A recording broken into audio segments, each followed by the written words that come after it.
All right, let's get started. Welcome to Bite Medicine's 26th webinar. And today we're honored to host Dr. Niaz Ahmed, who is a radiology registrar, and will be taking us through a chest X-ray masterclass. Before I introduce him formally, I have a few announcements. So as you know, we've been running a certificate scheme. If you guys attend a lecture and fill out the feedback form at the end, you should get a certificate. I know we've been having a bit of trouble distributing these, so please do bear with us. And please do fill out the feedback form because it's really useful for us as well as the speaker. But as I said today, it's my absolute pleasure to have Niaz on with us. He graduated from Cambridge University and was actually in the year above me. And we were just discussing, actually, Niaz taught me back when I was in my first year some really basic anatomy, and I know for a fact he's a very good teacher, so I'm absolutely honored to have him on. The way this is going to work is it will be a very interactive session, taking you through various cases on chest X-rays, and we will have a short Q&A at the end, so please do stick with us. As I said, Niaz is a radiology registrar. He works at Barts in the Royal London, so I'm sure he'll be willing to give some great advice at the end. But without further ado, I will leave it to you, Niaz. Well, thanks, Sheree, for that very nice introduction, and thank you all for attending and to Bite Medicine for having me. So I think I was telling Sheree earlier, masterclasses are slightly over-egging it, but I definitely have tried to put together some cases that I think there's a lot to learn from, both in terms of general medicine and radiology as well. So before we really get started, I actually want you all to try, if you can, get a pen and paper out, and I just want you to draw these black lines. I think hopefully you can see my mouse. These are just sagittal cuts through the lung, and this is going to become very important later on through the lecture. So sagittal, if you can't remember, is this yellow plane here, and we've got a right lung here and a left lung over here, and this is the posterior end, so the crooked spondylotic spine that I've drawn for this person, and this is their heart in the front. All right, so I'll just give you maybe another 20-30 seconds to copy that down, and it's going to become very important later on. Okay. All right, so I'll just while you're doing that, I'll just say with chest X-rays, you should try and think of them pretty much like an ECG. You need a systematic approach to really pick up on everything, especially when you're tired and you're quickly having a look. You just want to check your boxes, make sure that you're being safe. And so I'm not going to dwell on this slide because you can come back and look at it later and try and learn it and apply it to when you're looking at chest X-rays. But this is quite a comprehensive list of things to look at when you're looking at a chest X-ray, and we'll focus on various different aspects of it as we go through these cases. And so this next case, we're really focusing on the lungs and the cardiomediastinal contours. All right, so here's our first case. We've got a 35-year-old gentleman who's come in with a fever and a cough. He's got a background of HIV, but you've noticed his most recent CD4 count, and it's normal. And because you're an excellent clinician, you notice that he's got bronchial breathing and dull percussion on the left. So observations-wise, he's borderline tachy, he's a bit tachypneic, slightly hypoxic, and he's definitely febrile, right? So I'll give you a moment to have a look at that X-ray before we get the first question up.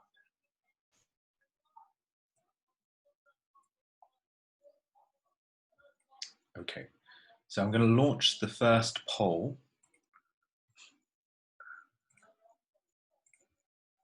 So can everybody see that poll that's come up?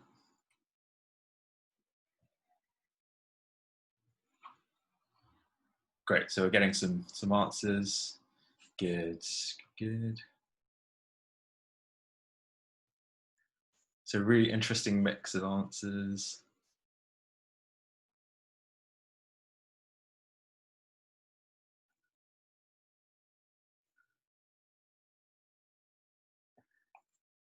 Okay, great. Interesting.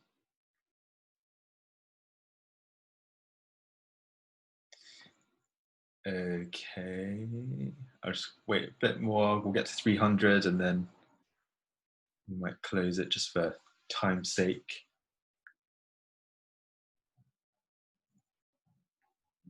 Okay, so I'm gonna stop it there and share the results with you. So ill-defined pacifications come out on top, which is very interesting to me. And air bronchograms come in second. So we'll see the answer. So the answer is air bronchograms. Okay, so well done to you who got that right. So I'm going to stop sharing that now. And we'll move on. Okay, so first of all, so air bronchograms is the most raw. So if you haven't guessed, this is consolidation is what we're seeing on this chest X-ray in the left mid zone. And air bronchograms are a really specific sign for consolidation. So let me just go through what consolidation is specifically. It's actually a very non-specific term. And what it means is that there's stuff or fluid within the air spaces. And by air spaces, I mean the alveoli. So normally they're aerated, but when you get fluid in them of any sort of type, we call that consolidation. And so what could that be?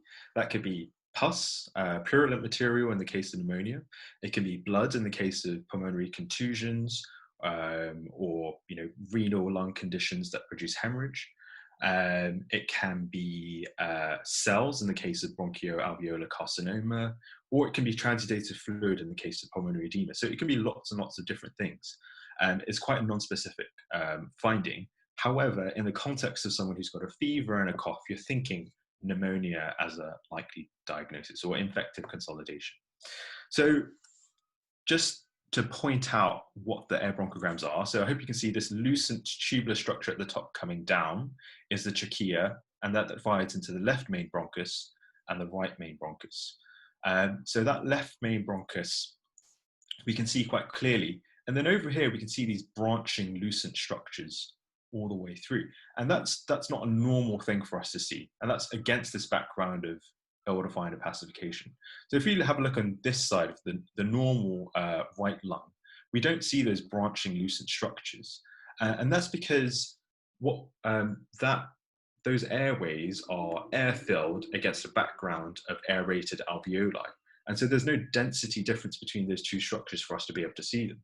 But in the case of consolidation, where you've now got fluid within the alveoli, within the airways, those aerated bronchi are now up against a background of more dense fluid-filled alveoli. So you see them. So that's what consolidation is, and that's what air bronchograms are. And so if you see air bronchograms now, you can just say it's consolidation and then correlate clinically to figure out why they've got that airspace opacification. All right, so, and that's a really key radiographic concept. So it's an important one to know about. Now, consolidation doesn't always have air bronchograms, but if you see air bronchograms, you know that it's consolidation.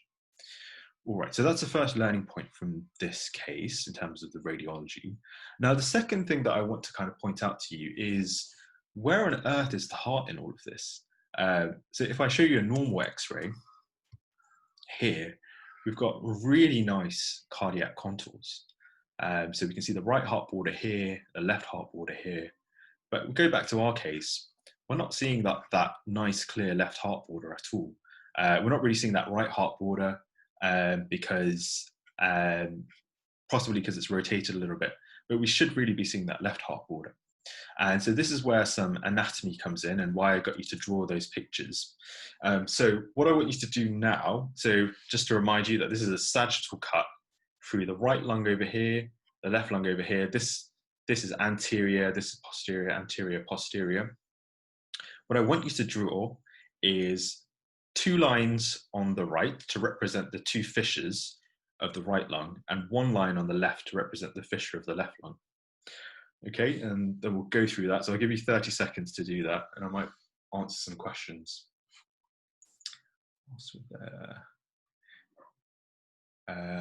So your EK, I think air bronchogram branching that we see. So yeah, it's the branching lucent areas over that opacification. and literally couldn't see the heart. Yeah, that's absolutely right. And we're going to talk about what's going on there. Okay, so give you 5 more seconds and then we'll show you the answer. Okay, so here's the answer. So we'll focus on the left because we've got pathology on the left in this case. We've got one oblique fissure going from the top of the lung all the way to the bottom, dividing it into the left lower lobe here and the left upper lobe over here. Right, and there's 2 things that I want you to kind of take away from this. One is actually a significant portion of the left lower lobe is actually quite high up, and conversely, a significant portion of the left upper lobe is quite low down. So say, for example, going back here, if we've got a lesion around here, we don't know if that's in the bottom bit of the left upper lobe or the bottom bit of the left lower lobe. The second thing that I want you to take away from this is which lobe is abutting which structures. So we can see the left upper lobe is going to be up against that heart on that side, and the majority of the left hemidiaphragm is up against the left lower lobe. And so this is another key radiographic concept, which is called the silhouette sign. And essentially, when the reason why we're seeing that left heart border is because we have an air tissue interface, air between air of the left upper lobe up against the tissue of the heart. And so when you have pathology that obliterates or is contiguous with that border, you no longer see it. And that's called the silhouette sign. This is just the CT, which is an axial CT. And it shows the oblique fissure in an axial plane, which is just a line. And this is the left upper lobe, and this is the left lower lobe. And we can see the left upper lobe is in contact with that left heart border. Well, it's up against the mediastinum in this slice, but it will be up against the left heart border. And so when there's pathology there, you no longer have that air tissue interface, and so you lose that. So that's the silhouette sign. So here's a summary of the silhouette sign. So it's loss of a normal thoracic contour, and it could be any contour like the heart border or the diaphragmatic border, and it's a result of pathology that is contiguous with that border. So it doesn't necessarily have to be consolidation. It could be a lobar collapse, or it could be a mass lesion of some sort. It could be a pleural lesion, and so it's useful in lots of different contexts. In this particular context, I would say it doesn't really matter which lobe pneumonia is in, because you're still going to treat them with antibiotics.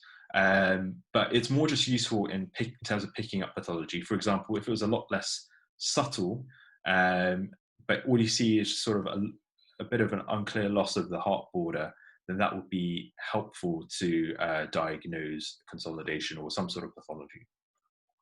Mediastinal masses, it's very useful in terms of localizing whether it's an anterior, middle, or posterior mediastinal mass. Your differential will vary widely depending on where it is. And it's also useful in lobar collapse, which we might see a bit later on. Okay, so we're going back to this case, and we've got another question. Let's see if we can get that up. All right, so I've launched that poll now, so I hope you can see it. So yeah, what's the most common pathology? I'll have a look at the questions as we're going.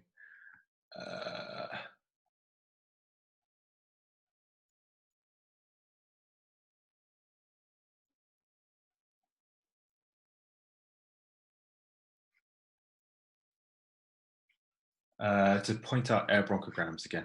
Sorry, I don't really know how to change my cursor. I don't know if any of the Bite Med people know how to.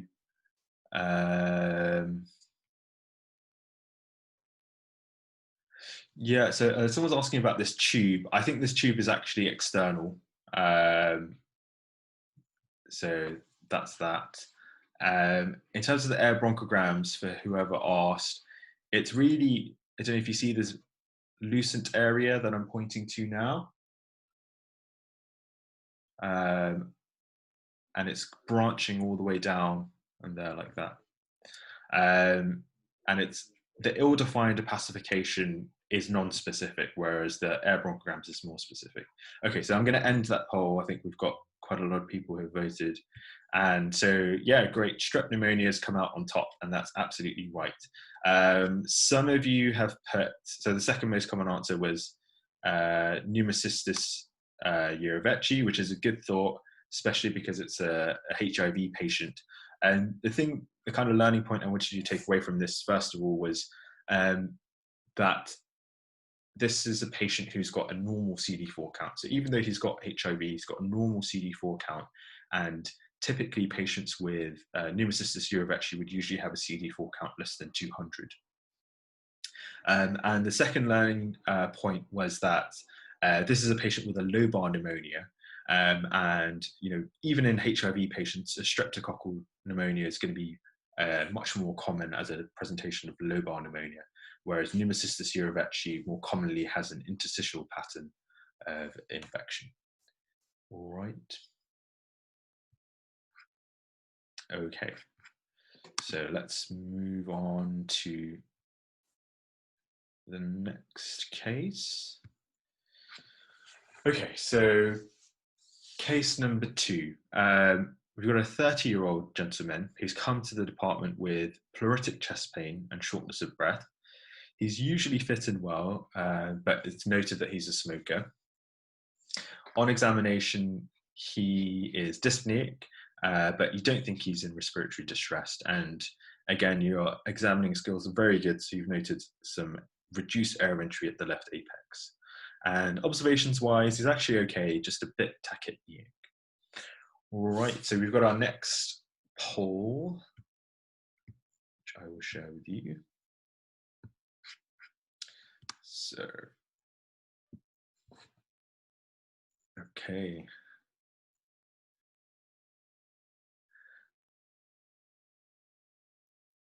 And go to laser pointer.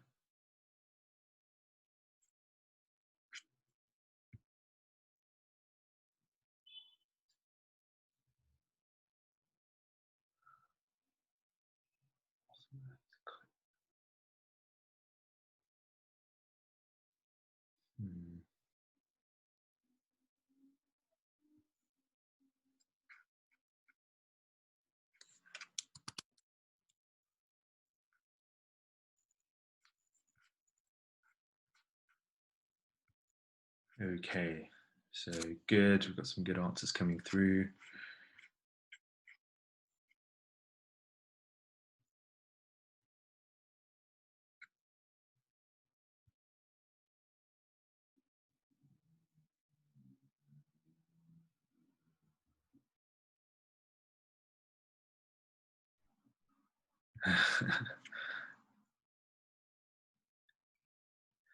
Yeah, it was strep pneumonia just now was the last one. Cool, so I'm going to end the poll there and share the results. So most of you got that spontaneous pneumothorax, which is absolutely correct. Some of you thought PE, some of you thought tension pneumothorax, which is not unreasonable. These are all causes of pleuritic chest pain, but on the radiograph there is evidence of a spontaneous pneumothorax. And we'll come back to that X-ray in just a moment, just to recap a little bit of pneumothorax. I think there's already been a webinar on pneumothorax, so definitely check that out because it's a lot more comprehensive than this. But a pneumothorax is the presence of gas within the pleural cavity, and you've got parietal pleura up against the chest wall, and then immediately adjacent to that is the visceral pleura normally, and there's a bit of fluid in there that normally allows lubrication between those two layers. So when you've got a pneumothorax, those layers come apart, and that can result in compression or what we call compressive atelectasis or collapse of the lung. And that's why you get reduced respiratory function, reduced ability to oxygenate. And there's two types, there's spontaneous and tension. Tension, there's a sort of valve effect where air getting in can't come back out. So it keeps coming in, collapses the entirety of the lung and can cause mediastinal shift collapse and eventual death if left untreated. So in terms of how to interpret this X-ray, I'm pleased a lot of you said spontaneous pneumothorax, because at first glance you might think that this is a tension, but we'll come back to that in a moment. So how do we tell if there's a pneumothorax? So like I said, once you get air in the pleural cavity, the visceral pleura is going to get separated from that parietal pleura, and you'll see a lung edge going across here. So I don't know if everybody can see that. There's a bit of a lung edge there, which is easily missed, and it could very much look like a rib border or something like that. So the first thing that you want to try and find is a lung edge. The other thing is assessing the presence of lung markings. So what are lung markings? So I hope you can see throughout this X-ray on this normal side, you can see lots of linear dense structures. And those are the pulmonary vessels, so branches of the pulmonary artery and tributaries of the pulmonary vein. And you should be able to see that in normal lung. And they go out quite peripherally, and with the exception of maybe the last or the most peripheral 0.5 centimeters, you can see them. But if we look back up here, we can't see any lung markings at all. And it's useful to compare like for like. So if you took a box here and compared it to a box up here, you can't see lung markings on this side. All right, and so when they're smaller in particular, that can be a helpful sign. Okay, so once you've established that there's a pneumothorax, we want to assess whether or not we think it's a tension pneumothorax. And the key thing on a chest X-ray is whether there's any mediastinal shift. So if I show you a normal X-ray, that is the normal distribution of the heart. So there should be a lot more of the left heart visible, so left of the midline, and so we're seeing all of this heart on this side. We're only seeing a tiny sliver of heart on that side. And so it might be a bit confusing when you look at this, because actually there's a lot of heart to the right of the midline. And this is where assessing technical quality is incredibly important for looking at chest X-rays. And there's only really three things that you should worry about on modern digital chest imaging, and that's the projection, the inspiration, and the rotation. So this film is rotated, and is the reason why we can see so much of this, of the right side of the heart border. The way that you assess the rotation is that you look at the spinous processes of the vertebral bodies. So I hope you can see this sort of round structure here. That's the spinous process of one of the vertebrae, and then we can see another one coming down, another one coming down. These are quite difficult to see, and I don't know how well it's projecting, but it's roughly around there. And that point should be equidistant from the medial ends of the clavicles. And I think we can see that that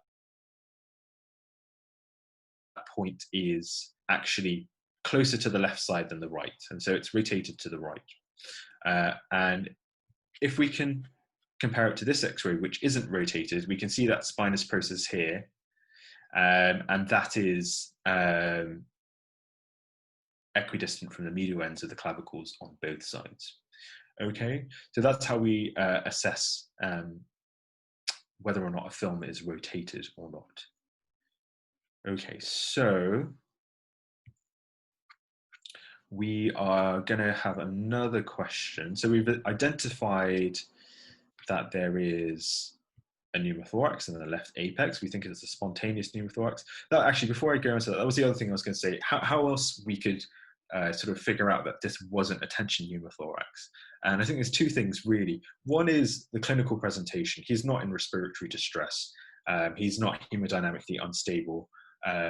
He's mildly tachypneic, and that's it really. I think someone with tension pneumothorax, we'd expect him to be kind of an extremist. The other thing is that this is actually quite a small pneumothorax. I've noticed someone in the chat was saying measuring size of pneumothorax at the level of the hilum, which is absolutely correct. So at the level of the hilum, this is, a centimeter, if that. The Americans measure it from what's called the cupula up here down to the apex, and I think their cutoff for a large pneumothorax is 3 centimeters, and I don't think it's quite there. So this is a relatively small pneumothorax. Clinically, it doesn't seem like a tension pneumothorax. The X-ray is rotated, so we can put that to bed and say this is a spontaneous pneumothorax.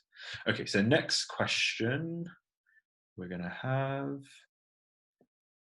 Cool. So this is veering out of my territory. Managing patients with pneumothorax is something that I don't know a huge amount about.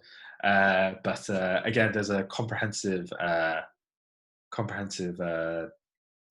lecture on management on one of the previous webinars.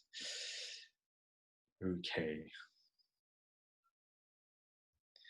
Maybe just to help as you're answering that. So we're first trying to decide whether or not we think it's a primary or secondary pneumothorax is a first kind of step in figuring this out. Okay, so we've got quite a range of answers.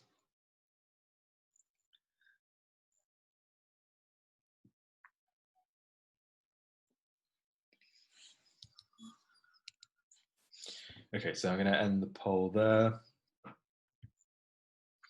and share the results. Okay, so observe for 24 hours came out on top, and then there was discharge and review as outpatient, aspirate and repeat imaging. Okay, so the correct answer is aspirate and repeat imaging. So this is a primary pneumothorax because he doesn't have a pre-existing lung condition, and although he's a smoker, he's less than 50 years old. Then you have to decide on so that it's kind of 2 criteria. Either if the size is greater than 2 centimeters or they're breathless, you aspirate and repeat imaging, is my understanding. If he wasn't breathless, because this is less than 2 centimeters, you could discharge and review as an outpatient. Just a note, pleurodesis is still sometimes used as a treatment for people who get repeated pneumothoraces. Cool. Okay, so I'm going to stop sharing that and we will move on.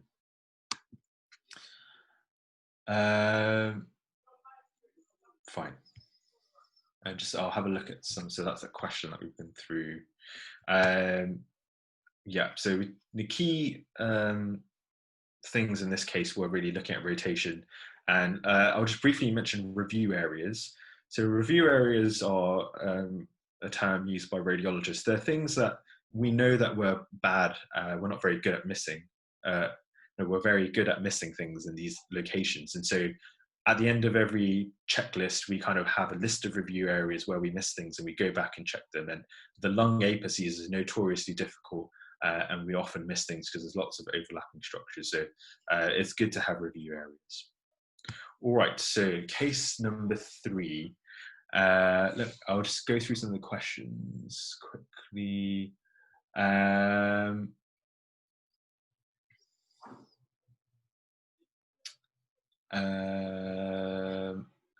Yep, right. Someone's mentioned right. I didn't mention exposure because in modern digital imaging, exposure is not as important. High flow oxygen. He had normal oxygen saturation, so I don't think that would necessarily be important. AP versus PA views. I'm not going to go through that. The quick answer to how you can tell the difference between AP and PA view is they'll tell you on the X-ray. I've kind of edited and cropped these X-rays, but really any radiographer worth their salt will put an AP marker down on a radiograph that's AP. And if there's no label, it's often safe to assume that it's PM. All right, so just in the interest of time, we'll move on to this third case. So we've got a 75-year-old man who was admitted earlier in the day with an ischemic stroke, and you get called to see him in the middle of the night because he's become increasingly short of breath and has developed a cough. You go to see him, and from the endobedrogram, he looks distressed, and you think there are bibasal creps, but it's a bit non-specific on examination. He's very tachypneic, but he's maintaining his SATs. and he's got a sort of low-grade fever. Okay, so next question. Let's go, what are we, question 5, I believe. Okay, here we go.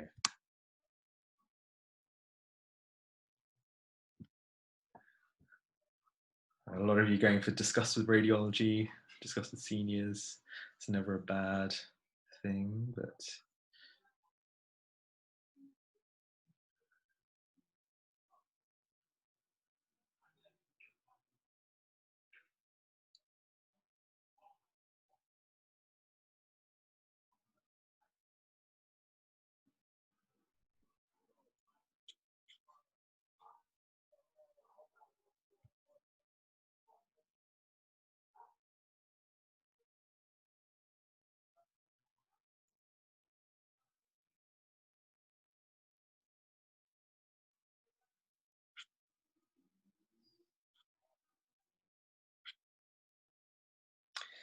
thrombolytics in the first 4 hours of presentation. Yes, for the stroke. I should have said he's been managed for his stroke earlier in the day, and you're just happening across this presentation of shortness of breath.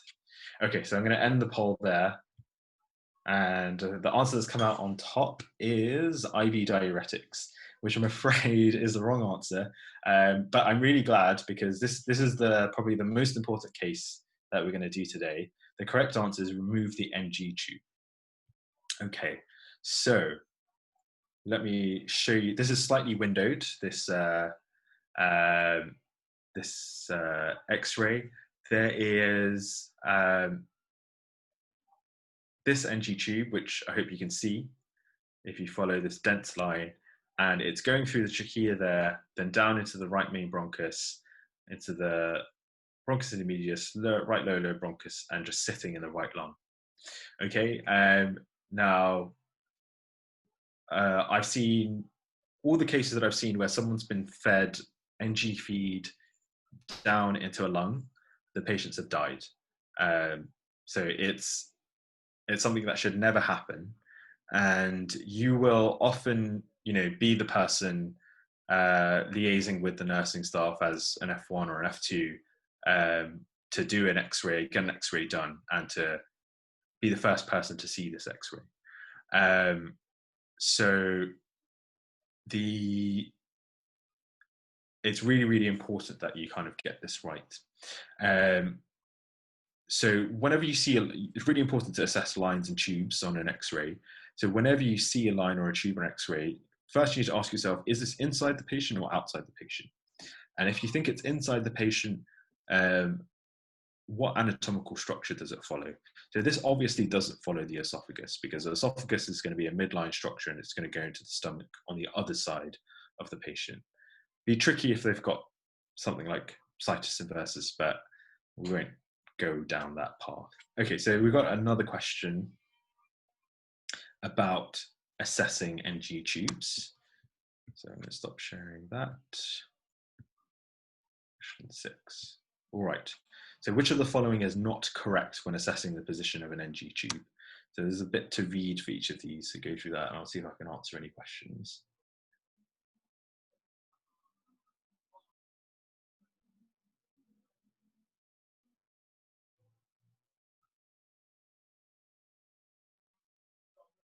Yeah, so shouldn't they check the X-ray after insertion or before using it? Absolutely right, they should. Sometimes they're misinterpreted as being in the correct position. And so it has happened before.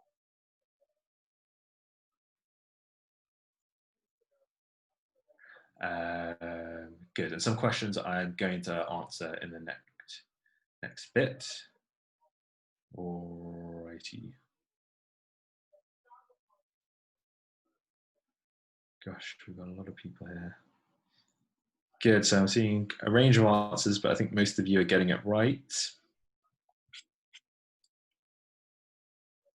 Bisal crepitations, I think, often in elderly patients who have, suffered a stroke and they may be aspirating a little bit, it's quite a non-specific sign. I'm sorry if I misled you with that. I regret putting it in, but it wasn't. It was just kind of a distractor. Sorry about that. Okay, so let's end the poll and share the results. So yeah, the key thing was that this is which of the following is not correct. So the thing that's not correct is it is safe to feed a patient through an NG tube with its tip in the esophagus. So the tip shouldn't be in the esophagus, it should be below the diaphragm, ideally within the stomach.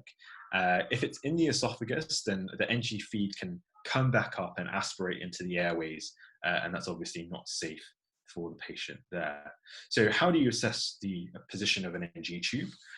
So there's 4 criteria that you need to come across. So it has to pass through the middle of the chest or the mediastinum, where you would typically see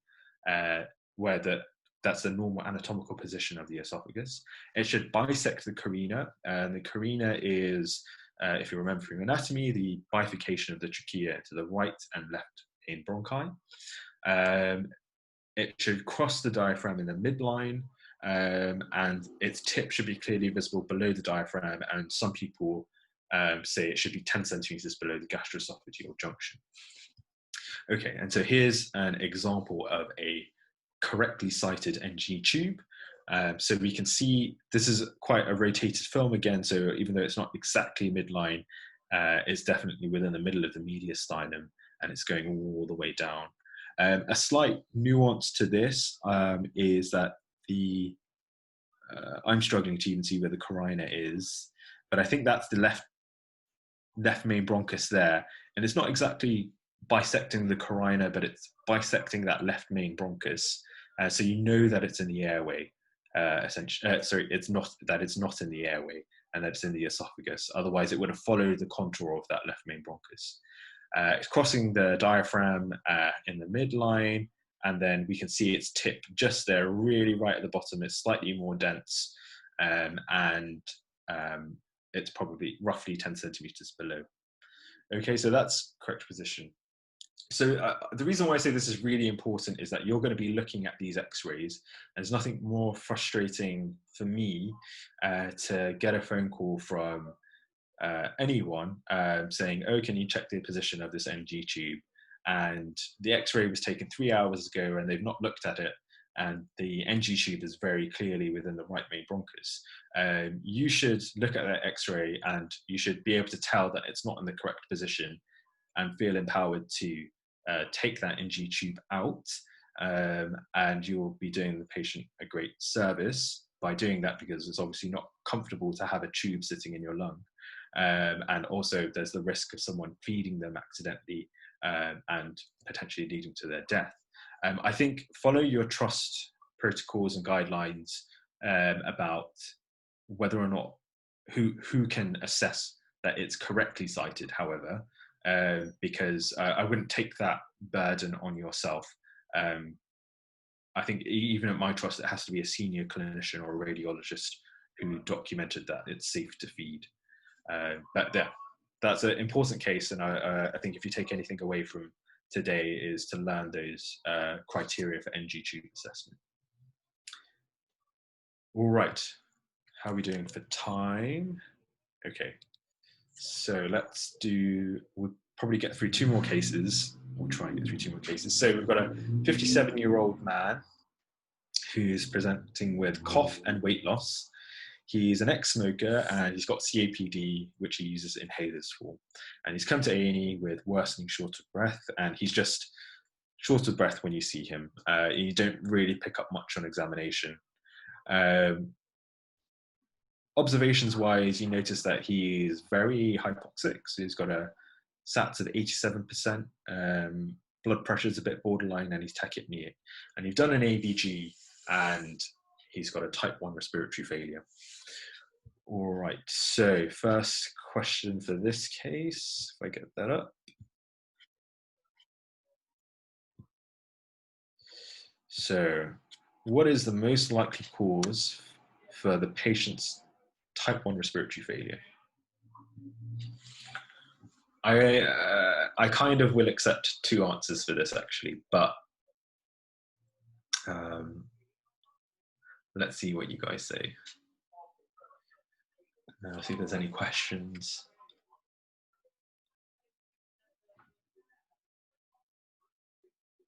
What is the normal oxygen saturations for a COPD patient?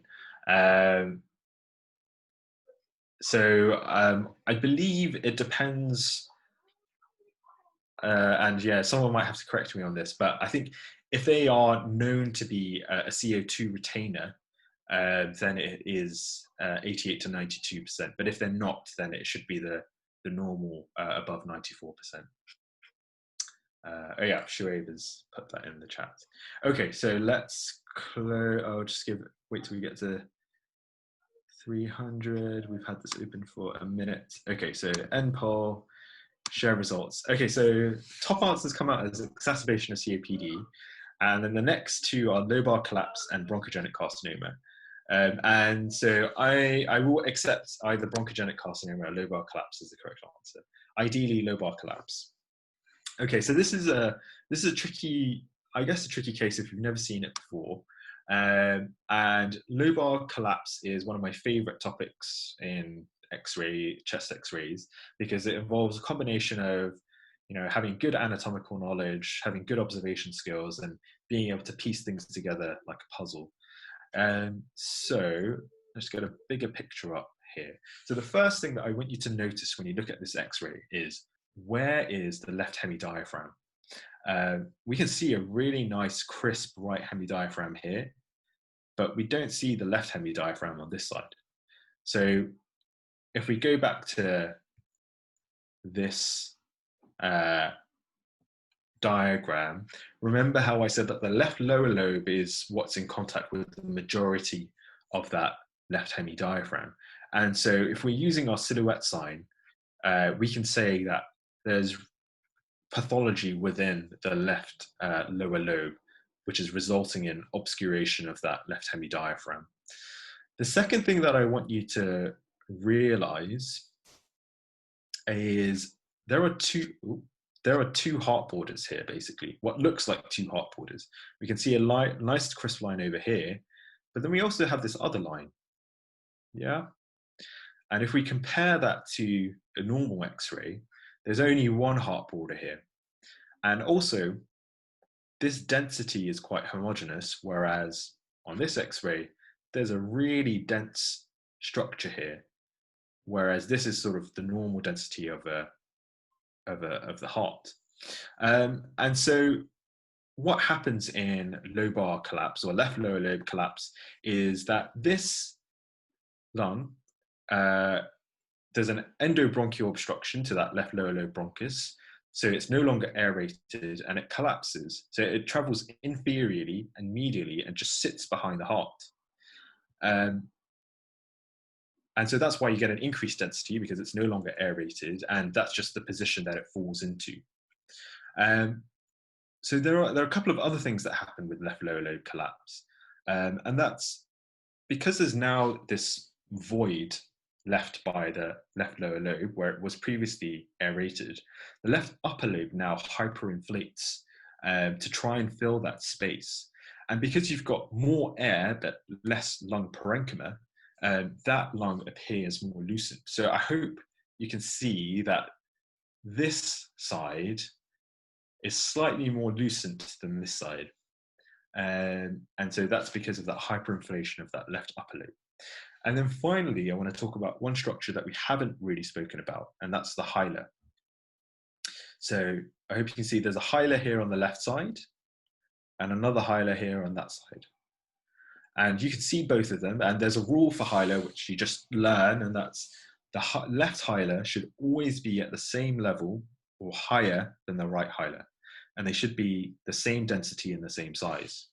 And if we go back to our left lower lobe collapse, there is no left hilum. So we can see the right hilum, but we can't see the left hilum.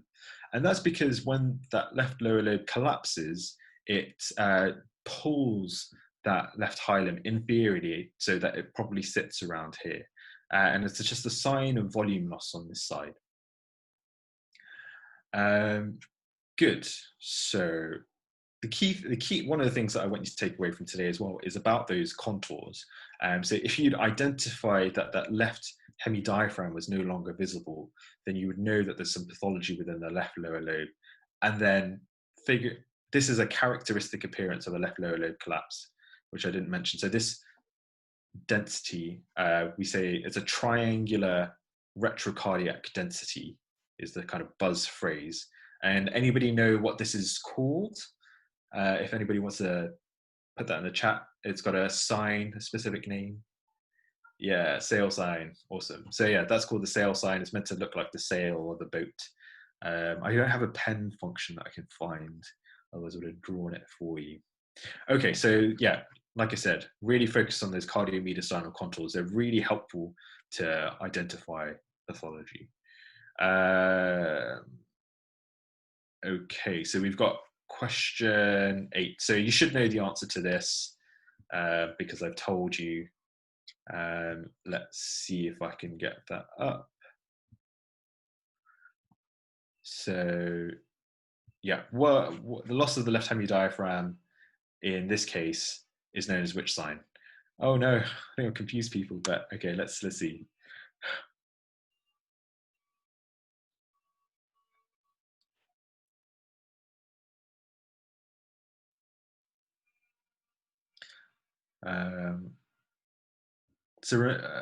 Yeah, okay, we'll go through it once everyone's answered.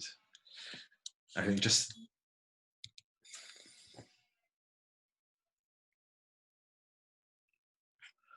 we'll give it another 10 seconds.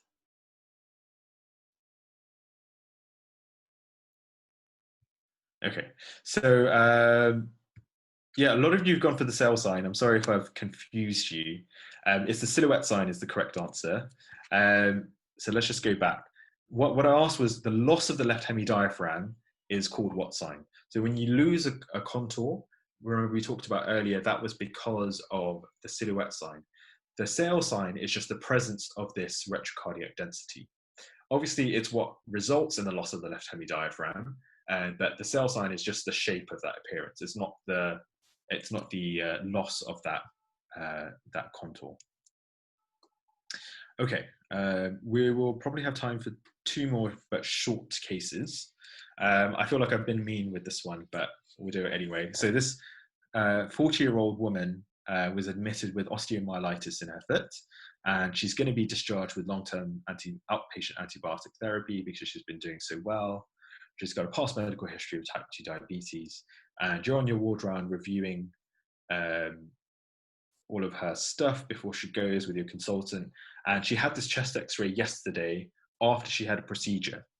And so you're looking at this chest x-ray, wondering what to do.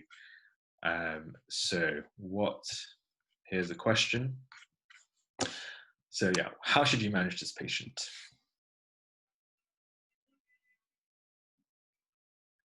A couple of you going for a chest CT.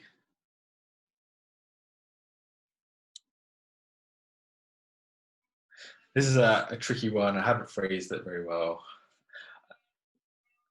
I guess that's not true. It's not that I haven't phrased it well. It's just I'm trying. It's a subtle thing.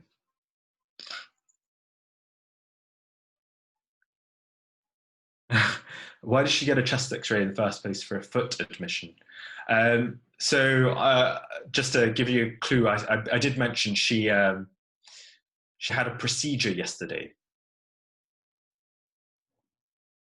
Can anybody think about what sort of procedure they might have before going home on long-term antibiotics? Yeah, I think someone's got it. OPAT is outpatient antibiotic therapy. Sorry for the.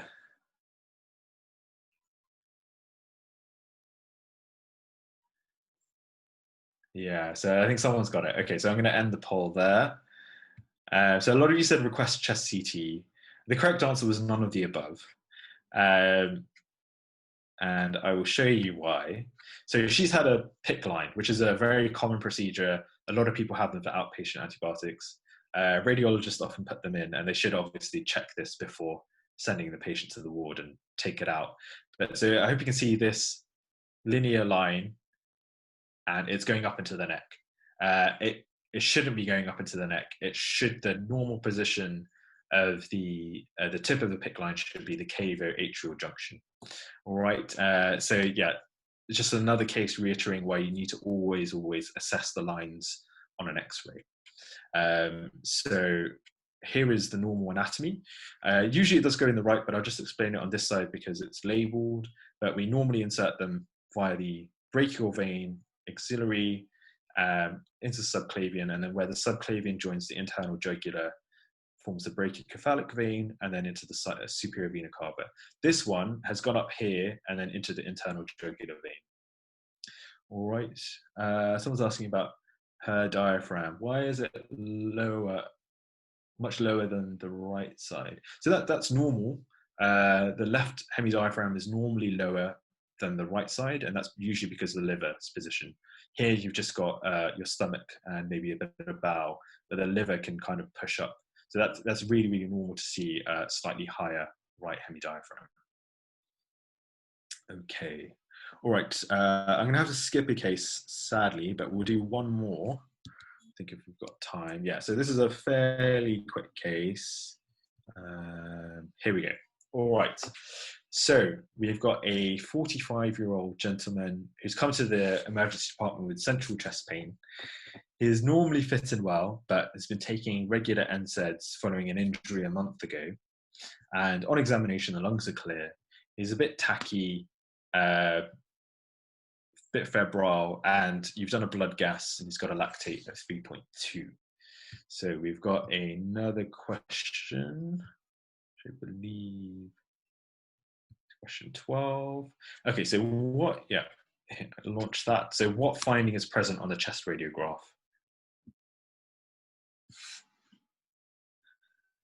Okay, good. I think a lot of you are getting it.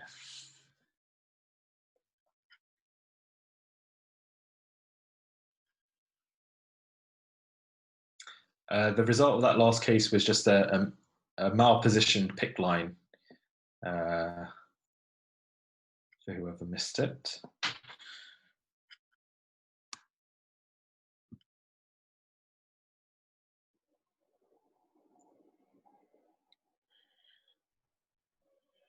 Right, so yeah, the majority of you getting it.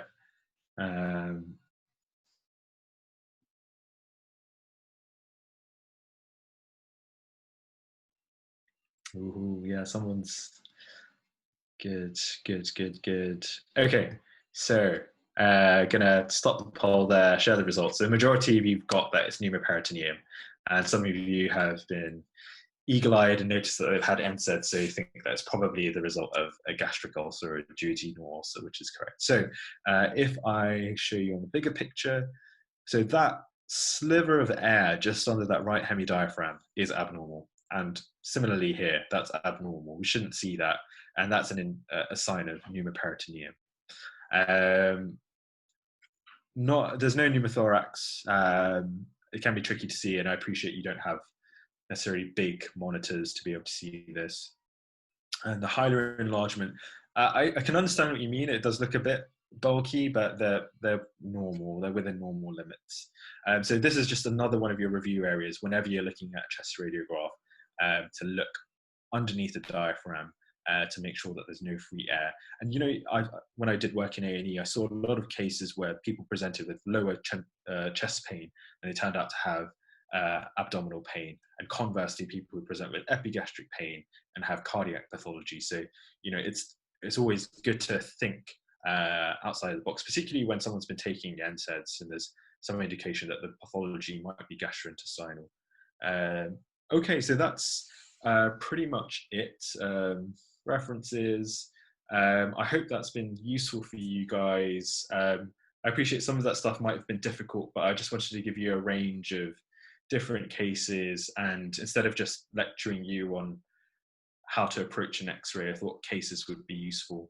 But yeah, so if you could, please fill out the feedback forms. Like Shuaib said, it's really helpful for me to know what you guys found helpful, what you didn't find helpful. and it's obviously useful to the people of bite medicine to know what you found helpful and not helpful. So please do that, and I will stick around for questions. All right, thanks so much, Niaz. I mean, I actually learned a lot going through that lecture. It's really useful to refresh my memory on chest X-rays. It sounds like the students found that really good, so I'm very happy. And Niaz is going to stick around for about 10 minutes or so to take any of your questions. So if you post them in the chat, I will fire them at Niaz. And in the meantime, please do stick around. We've got another lecture at 6:30 on gynecological emergencies, so please do come back for that. And as I said, please do fill out the feedback form. Okay, Niaz, got some questions here for you. Yeah. Could you go over the route of a PICC line again?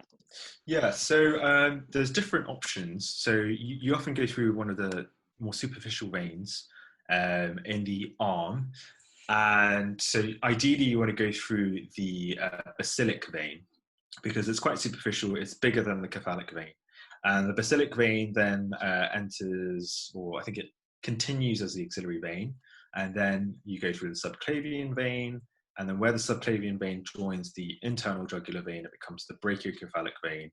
And then where the two brachiocephalic veins join, you become within the SVC. So yeah, there's that diagram to show you. And it should just loop down and sit just at the entrance to the right atrium. Okay, I think this question came up once or twice, but what's the difference between lobar collapse and pneumothorax? Can a pneumothorax cause a lobar collapse? Okay, so yeah, that's an interesting question. So generally when you're labeling them as those things, they're two different entities. So a pneumothorax, obviously there's going to be air within the pleural cavity. And because of that air, that squashes the lung and that causes collapse of the lung. Whereas a lobar collapse is usually because of some endobronchial obstruction, which means that air just can't get into that, what would normally be aerated lobe of the lung. But you're right, the phrase collapse can be used in lots of different ways. So anything that compresses the lung, whether it be a pneumothorax or a pleural effusion or a hemothorax, that can cause compression and collapse of the lung. But a lobar collapse usually denotes that there's some sort of endobronchial obstruction as opposed to an extrinsic compression. Okay, so this is quite an interesting question, actually. It's more of a less technical, but I'd like to know the difference in roles between a PA versus an F1, F2 in the diagnostic procedures of X-rays. Because I think PAs can't order radiology, but what's their role in sort of interpreting X-rays? Do you know? As in a PA, as in a physician associate? Physician associate, yeah. Okay. So I don't think they can order any radiological ionizing radiation, essentially.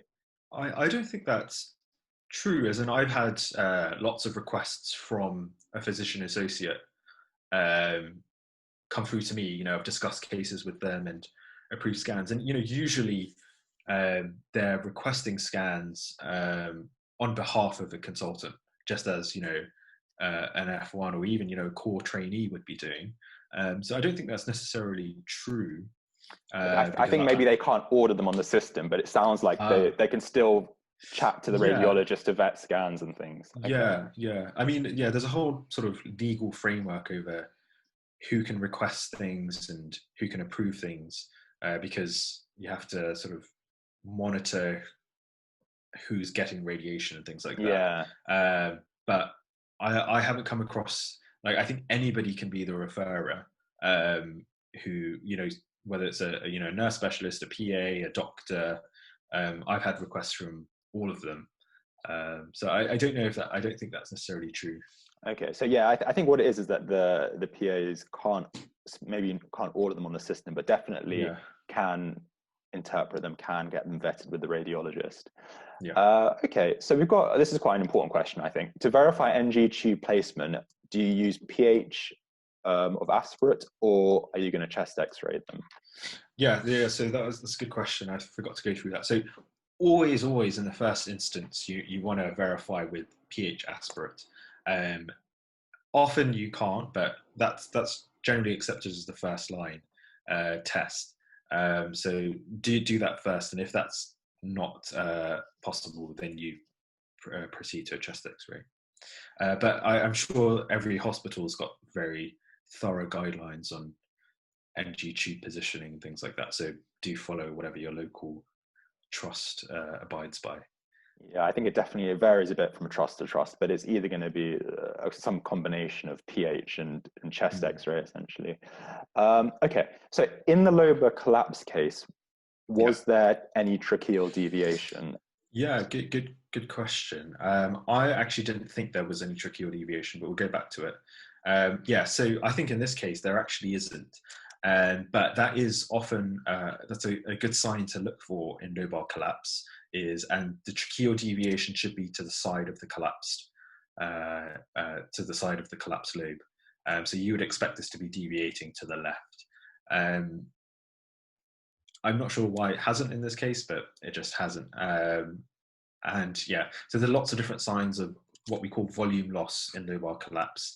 And that was kind of the topic of the MISS case. And I think that will be up on the presentation so people can have a look at that later. But yeah, tracheal deviation is one of those things that you'd expect to happen towards the side of the collapse. Yeah, we're going to upload all the slides with the answers. So don't worry if you've missed something. It'll all be there on the website along with the recording. I think it'd be, so someone's asked about sort of the sail sign. I think it might be useful to go over the sail versus silhouette sign again. I think some people found that confusing. Yeah. Let me find that case. Okay. I really wanted to use like a pen, but I can't. I think there is a way of doing it. I'm just not sure how. Yeah, no, I can't seem to get that. Okay. Yeah, I have nothing on my lower left screen, which is what some people are suggesting, but okay, anyway, so let's go back. So the silhouette sign is a general concept that if there is pathology at a typically air tissue interface, that interface that you normally see will disappear. So like we saw in the first case with the pneumonia, which I'll just grab up, because there was pathology in the left upper lobe, which is adjacent to the left heart border, you no longer see that left heart border, and that's the silhouette sign. And you can see that in a multitude of different contexts. So in lobar collapse, you can see that as well. So the way that manifested in this case was that because that left lower lobe collapsed and sat up against the left hemidiaphragm, you no longer see it. However, the appearance of just this triangular shaped density here is what's called the sail sign. So it's just the fact that you have this thing that looks like a sail, that's the sail sign. But the fact that the hemidiaphragm has disappeared, that's not really, that's not called the sail sign. It's just the loss of the hemidiaphragm is called the sail sign. Is that clear? Okay, I think that's a good explanation. Yeah, it's just, I know with medical students, they've got a lot of science to remember, so sometimes these things can be easy to forget, but that was, no, that's a good explanation. Okay. Oh, this is a nice one, I think, for you. How competitive is radiology as a specialty, and how have you found the training so far? Yeah, no, good question. I think the RCR, the Royal College of Radiologists, actually publish their competition ratios every year. So it's, that's available for everyone to have a look at. I don't think it's actually as competitive as people think it is. I think it's probably, it used to be sort of 4-to-1 applicants to acceptances, but now it's more or less 2 or 3. Similar. I think it's 1 to 3 point something or 1 to 4, which is still pretty good. 25% chance. Yeah, it's good. I think it really depends also on, like, if you just want to do radiology, or if you want to do radiology in a particular location, that's a big factor. So if you want to do it in London, that competition ratio will probably be higher. But it's very, if it's what you want to do, it's very attainable, because they're quite open about what they want you to have, and so you can just essentially tick the boxes, and you just have to be a nice person who likes radiology at the interview, and you'll get a training number. I think the others, that was kind of two-part. Am I enjoying training? Yeah, training is it's really good. I think a lot of people have this misconception that radiology is like very chilled out and laid back, and it is in kind of a way, but it's also incredibly difficult because you need to know clinical medicine, pathology, treatment options, complications of every single specialty as a trainee. So at the Bots in London, we do on-calls where, you know, I haven't done this yet, but my seniors who do on-calls overnight are covering all of the Royal London and St Bart's. So that's complex cardiothoracic surgery, major traumas, complex neurosurgery that they're covering, pediatric surgery that they're reporting on.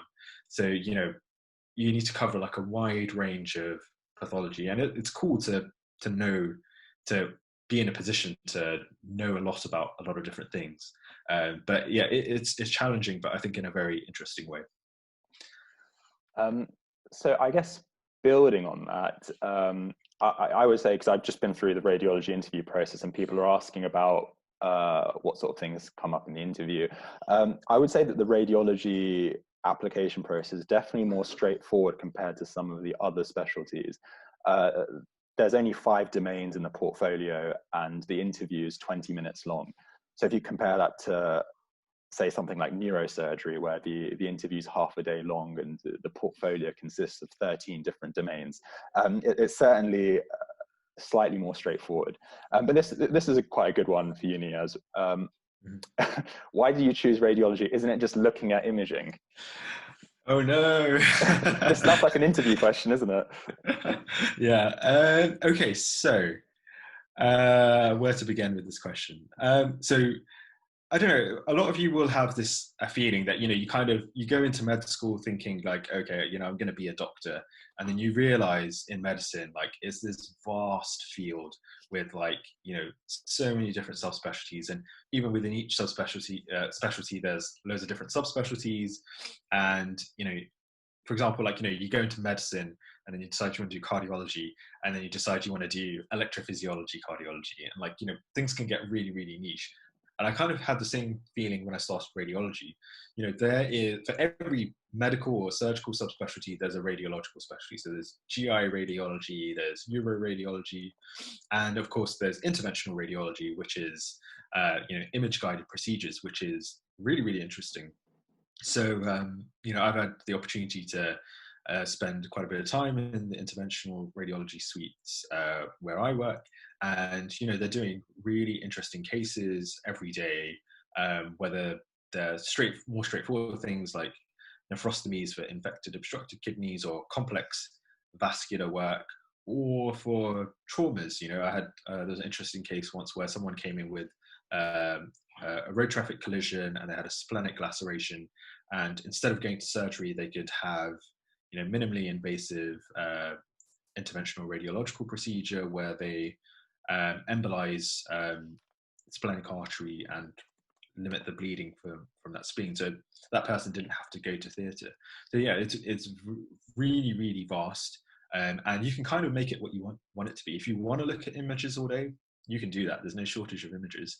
But if you want to do procedures, then you can do that as well. And like breast radiology, I think is really sort of outstanding in that, you know, nowadays breast radiologists are leading breast clinics because they often get referred for a mammogram, they do an ultrasound, they do a biopsy. Occasionally a surgeon will do something, but the breast radiologist is really key. They'll look at the CT, the staging scans on CT, and even now there's some minimally invasive procedures that can be done for breast pathology as well.